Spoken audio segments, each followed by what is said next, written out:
the last, I believe, 5 drives, 4 really critical stops by the defense. So all in all, lots to clean up, but come out with a W. Questions, please. Coach, we're going to throw it to Jerry Allen for the post-game show. Okay.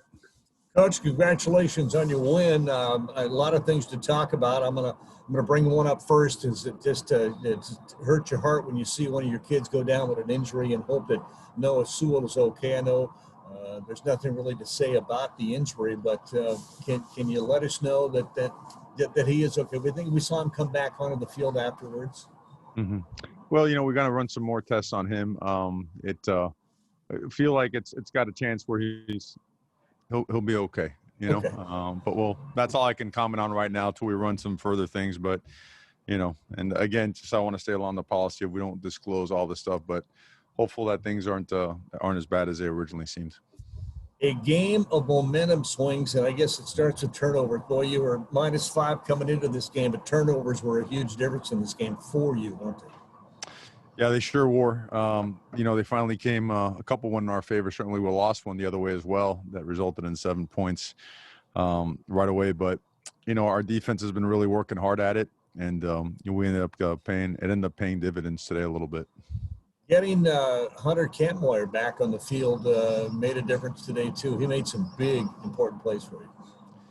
Yeah, he really did. Hunter is conscientious, tough, hardworking guy. Unbelievable teammate and leader. Just really important guy to this football team, and having him out there today, he provided a spark and made some critical plays and some critical blocks as well. So really happy to have him back.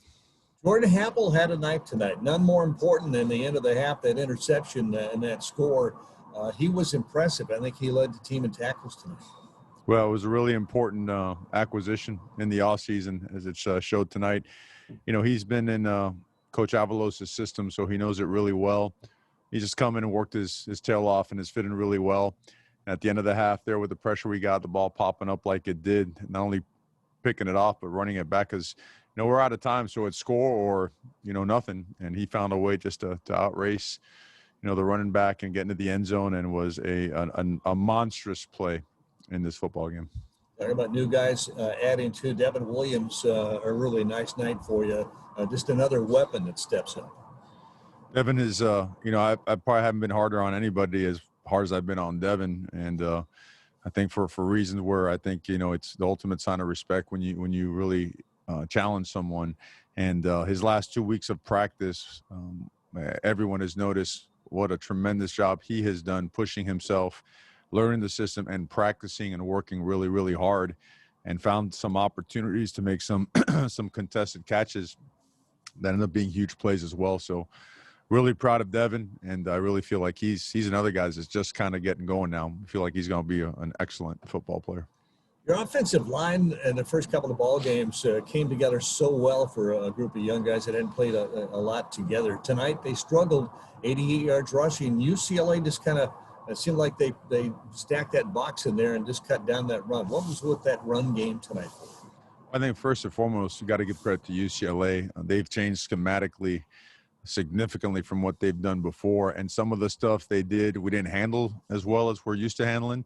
They have a couple really good players, and credit to them. We did some things that we hadn't quite done before, but at the same time, again, the difficulty of blocking some of the movements and pressures when we were caught in certain plays, they showed up in negative plays today. I got to do a better job, setting them up for success.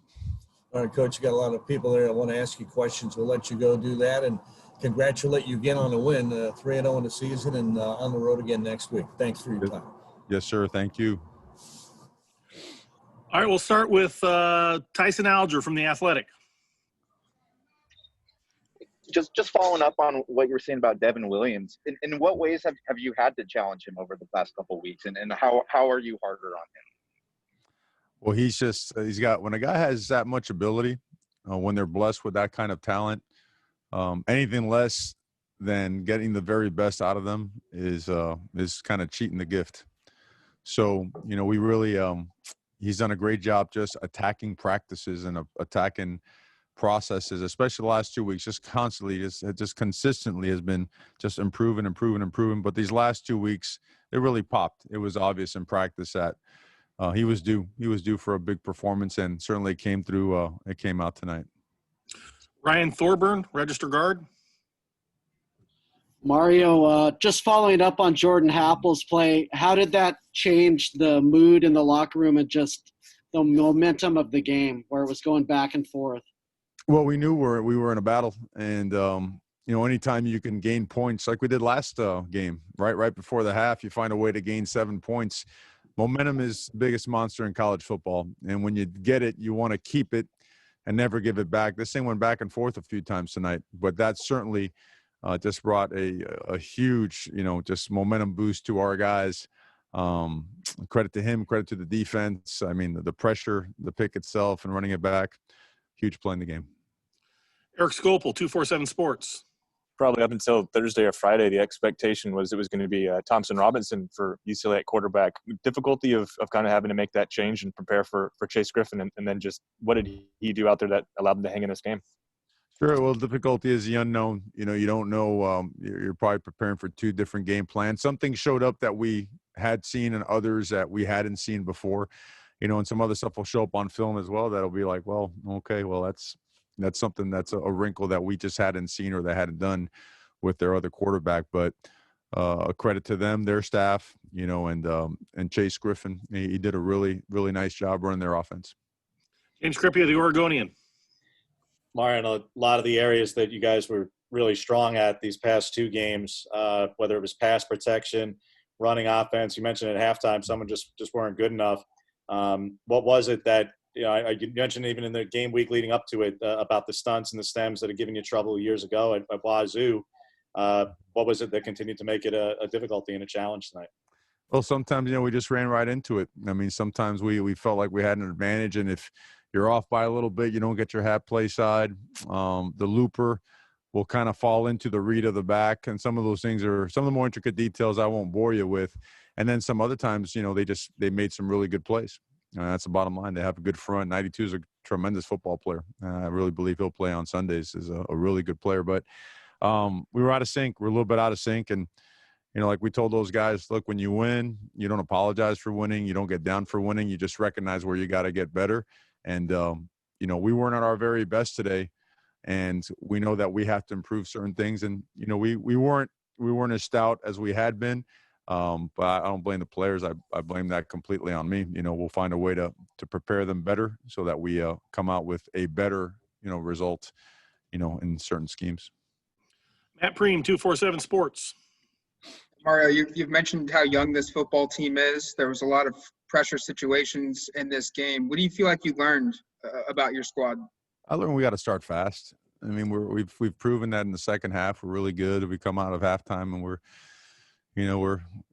getting after it. And we practice. The fourth quarter a lot. It's actually part of practice, but we got to start faster. And I gotta make sure that I just dig deep and just keep just finding ways, getting with our staff all together, all of us as an organization, to just give our guys the best chance to be successful. I mean, these guys, they're super young. We got some older guys that have been around, and they grind, and they have really worked hard at protocol, at practice, at preparing in some challenging times. And we want to make sure we give them our best. So I think this team is resilient. I know it's resilient. I know it's tough. I know it wants to be great. And I know that whatever you throw at them, they'll respond. So knowing those things, look forward to getting on this film with them and improving and coming out tomorrow to practice and take another step towards our next opportunity. AJ Jacobson, Rivals. Coach, it seemed like in the first 2 games that the running offense just got better and better and got more downhill as the game went on. That wasn't the case today. Fourth quarter, only like 2 yards per carry. What was the difference? Well, a couple things. I mean, we're looking at loaded boxes, and if I could calculate pressure off the top of my head, it's high. It's up there. I know on first down it was almost 100% at some point in time on P and 10, first and 10.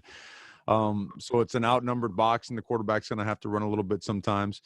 But also, there were some really big play opportunities in the passing game. It's one or the other. And at times we took advantage of that, and we hit some big plays, dropped a couple passes. I could have kept some drives going, but certainly there were some things in the passing game that opened up because of the loaded boxes, because of the extra man committed to the run and bringing pressure. So sometimes you have to do that, but to your point, we really didn't do as good of a job running the ball. That's obvious. We take a lot of pride in that. So obviously, inside, man, is painful, but it's something that look forward to just looking in the mirror, getting back to work on and improving to give our guys the best chance. Jerry Thompson, Ducks Illustrated. Yeah, Coach, UCLA, pretty tough on the running game. Did they do anything that surprised you? I know you make second half adjustments, have been pretty good this year. Did you try to make some adjustments for the running game? Did they counter with anything? How did that work? No, they were doing what we thought they would do on film. They executed at times better than we thought. And then sometimes it just – when you run some of your zone schemes against the bare front, with 3 down inside covered, when it involves TNs, NTs, 2 and 3 man stunts inside, it's going to be hit or miss. It's going to be feast or famine, which in turn, again, opens up some of the one-on-one matches outside, matchups outside. Some of the nickel strong safety fire opens up some vertical opportunities in the passing game as well. And we hit some of those, and you have to do that sometimes because the middle is just going to be clogged up. But we have blocked it better. I believe we will block it better. So, but credit to them. They did a nice job, but they did the stuff that we thought they would do. Time for 2 more questions. Eric Skopel, 247 Sports. I know obviously you'd prefer to play a little more cleanly and win more comfortably, but could there be a silver lining of having a game where you need to make plays at the end to determine it, and for the defense, which was up and down, to come out and make those plays at the end to put it away? Well, the lesson I think always is, again, if it's not good enough in victory, or in defeat, it's not good enough in victory either. But I just want to echo the fact that, look, I look around the country and I look at some of the perennial powers that are winless or have won 1 or 2 games, and I look at the fact that we're 3-0 right now. We were certainly never going to apologize for winning. Is there a silver lining in a win like that? To have the defense out there and have to come up with a play is huge, right? I mean, the pressure's on. You got to find a way to stop them. They had just hit a big play. We had a personal foul. They were in our territory. A field goal could send into overtime. They found a way to get it done. And then at the same time, looking at so many guys stepping up in roles and now making plays, and you mentioned earlier Devin Williams, who has really just proud of the fact that he has worked hard, and I want to encourage him right here on this to just continue grinding, because sky's the limit for this guy. Sky's the limit, and was happy to see him have the success he had today. Certainly made a difference in the game. Ashley Conklin, the Register Guard.